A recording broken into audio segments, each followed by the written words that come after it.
Olá, graça e paz. Essa é a 43ª semana da nossa jornada de leitura bíblica.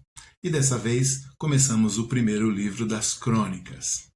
Por que o primeiro livro das Crônicas? Nós já tínhamos lido a história do povo de Deus no primeiro e segundo livro de Samuel, no primeiro e segundo livro dos Reis. Esses livros todos contam a história do reinado, né? Primeiro do reino único até Salomão e depois do reino dividido, né? Do povo de Deus. E em 722 o reino do norte, que é chamado de Israel, é invadido pela Síria e é destruído. E nós então passamos a ler alguns dos profetas que escreveram livros a respeito desse reino do norte, né? Então lemos lá Jonas, né, que foi um profeta do reino do norte, apesar de que ele não profetizou para o próprio reino, mas para Nínive. Vimos Oséias também, né, que também profetizou para o reino do norte. E vimos Amós, esses três profetas. Há ainda os profetas que profetizaram ao reino do sul, mas antes de irmos para esses livros, nós vamos recapitular a história do reino dos reinados ali do povo de Deus. E vamos fazer isso através dos dois livros de crônicas que recapitulam essa mesma história, mas de uma maneira diferente. Eles não se dedicam tanto a algumas partes, se dedicam mais a outras, focam em alguns assuntos e deixam outros de lado. Nós vamos perceber isso conforme formos fazendo as nossas leituras, tá bom?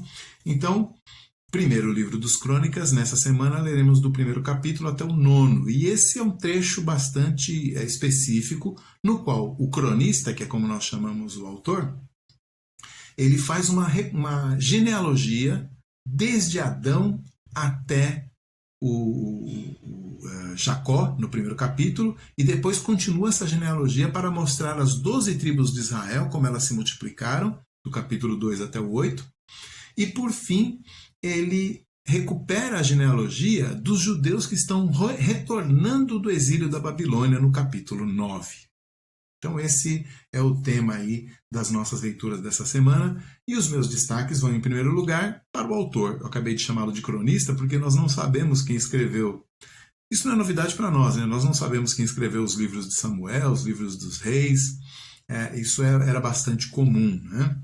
Como ele faz menção daqueles que retornam do exílio babilônico, o que começou a acontecer lá pelo final do século V, então deve ser mais ou menos por aí que ele está escrevendo, né? Então não sabemos quem foi. Há uma tradição apontando para Esdras, né, o sacerdote que foi o líder espiritual da reconstrução do templo e também da cidade de Jerusalém após o exílio. Há uma tradição dizendo que Esdras deveria ser o autor, né, que ele compilou toda essa história e colocou em crônicas, em primeiro e segundo crônicas. Mas nós não temos como saber ao certo. O fato é que esse autor é um historiador, né? Ele trabalha como historiador, ele recorre a diversos documentos que havia na sua época. Nós podemos percebê-lo citando o Pentateuco, citando os livros de Samuel mesmo, e outros livros disponíveis na sua época, né? Ele chega a mencionar, assim como nós vimos lá no livro dos reis, né? Ele chega a mencionar o livro do profeta Natã, ele chega a mencionar o livro dos reis de Judá e de Israel, livros que haviam na época e que ele pôde consultar para poder recuperar essas informações históricas que ele preserva então para as gerações posteriores. A inspiração de Deus está na escrita dele, né? Então nós não precisamos ficar receosos de alguma história desses outros livros que não chegaram até nós. Não tem problema, o que Deus queria que nós soubéssemos, ele inspirou o cronista para registrar para nós. Um outro destaque que eu quero fazer é que, assim como Lucas, um outro historiador bem conhecido nosso, né, que registrou a história de Jesus, assim como Lucas, lá no capítulo 3 do seu evangelho, faz uma genealogia do próprio Jesus, o nosso autor aqui também começa com a genealogia, e ambos vão com a sua genealogia até Adão. Lá em Lucas 3, Lucas faz essa regressão até chegar em filho de Adão, filho de Deus, né? O autor aqui também parte de Adão até chegar nos demais descendentes de Israel. Um terceiro destaque é o seguinte: há um propósito, né, para essa nossa leitura.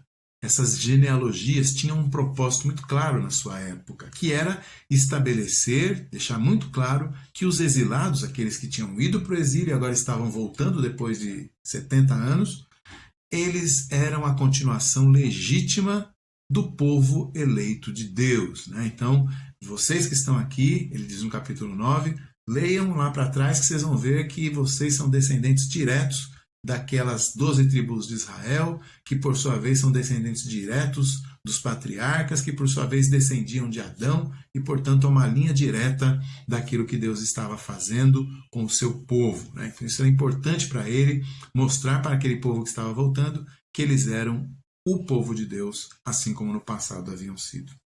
Por outro lado, isso também traz uma responsabilidade, né? Afinal de contas, quando ele recupera toda essa história, não apenas agora da genealogia que a gente vai ler essa semana, mas toda essa história que a gente vai ler no livro das Crônicas, ele está recuperando depois de algum tempo, né? Depois de alguns séculos. E toda essa recuperação histórica serve para aquele povo ler e entender por que é que eles tinham ido para o exílio. Por que seus antepassados tinham falhado com Deus e tinham recebido o castigo da aliança. E, portanto, eles poderiam, em primeiro lugar, né, atentar para não repetir os mesmos erros, mas também louvar e engrandecer a Deus pela sua misericórdia, né? Um povo tão duro, tão difícil, e mesmo assim Deus agora estava trazendo-os de novo para uma nova chance na sua terra, né? Então é uma mensagem muito clara aí, pastoral, digamos assim, ao recuperar toda essa história. Não é apenas a história sendo contada, mas é um sermão. É um sermão buscando edificar aquele pessoal que estava voltando da Babilônia para Jerusalém. Uma última lição é sobre fé e história, teologia desses livros históricos, e agora especificamente de crônicas, né? A teologia deles é a seguinte: não há como ser um cristão sem acreditar que essas coisas relatadas na Bíblia de fato aconteceram. E isso vale para a criação, vale para as revelações de Deus na antiguidade, vale para os milagres de Jesus, por exemplo, vale para as revelações que os profetas fazem a respeito de coisas que vão acontecer muito tempo depois, especialmente vale para a encarnação de Jesus e a sua morte e ressurreição, né?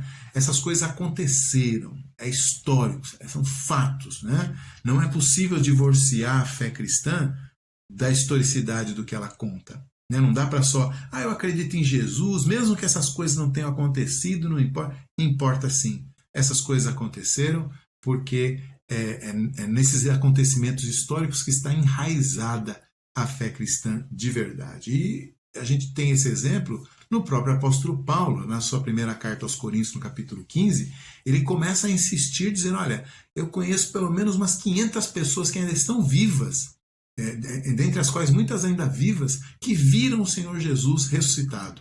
Então não basta só você acreditar que ele é o Filho de Deus, você tem que acreditar também que ele ressuscitou.